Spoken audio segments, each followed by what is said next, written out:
Chip Waller. I've received a question about what is involved in a tax deed sale from a recipient of our newsletter. The tax deed sale starts back whenever they issue tax certificates, and you purchase a tax certificate. That is done on an auction type basis, and it's a reverse auction.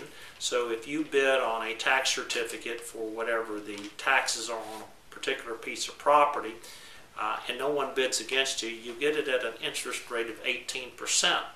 If someone is bidding against you, well, they bid 17%, and then you can bid 16% all the way down to, I guess, 0% as far as bidding for the tax certificate.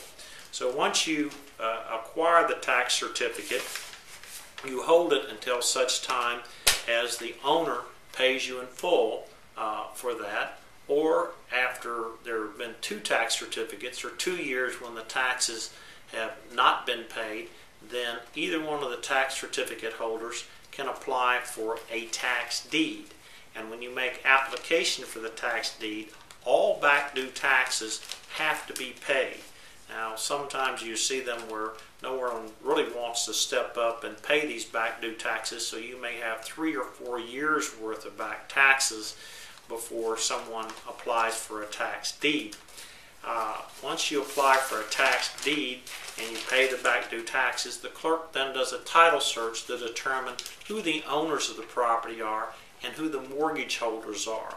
And then they give notice to the owner and anyone who has an interest in the property, and telling them that the property is going to be auctioned off for the back due taxes. The taxes, once the auction takes place, it is on a dollar amount, and the bidding starts at the total amount of the back due taxes. So if no one bids at the auction, then whoever is paid all these back due taxes on the tax certificate receives the property or certificate of title.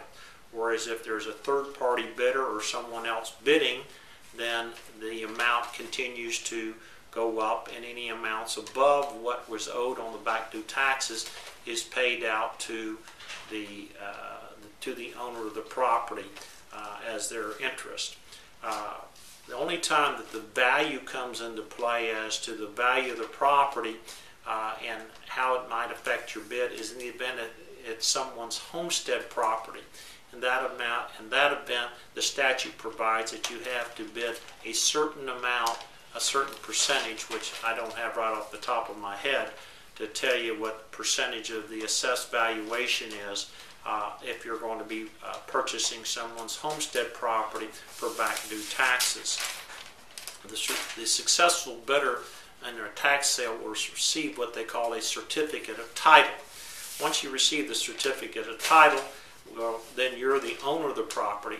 However, if you want to sell the property or obtain a mortgage on the property, you're not in a position to do so because you don't have what they call marketable title, and you may have to go through a suit to quiet title in order to clear the title. That at Waller & Mitchell we offer that service for a flat fee of $1,500 plus the cost, which will run somewhere between $500 and $1,000.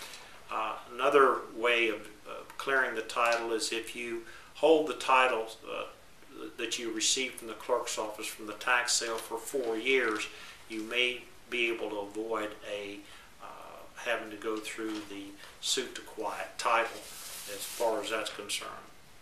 So that's how you go about a tax sale, is you have to go through the process of obtaining the tax certificates and having at least 2 years of tax certificates issued before you're able to apply for a tax deed. And then there's an auction that a third party can come in and bid more than what the taxes are. You don't have the ability to force anyone to pay you the taxes, so your money's tied up until someone applies for a tax deed or the owner decides to pay the back due taxes. So if you have any more questions about a tax deed, or you have one that you want the title cleared, give me a call at 847-2288. Thank you.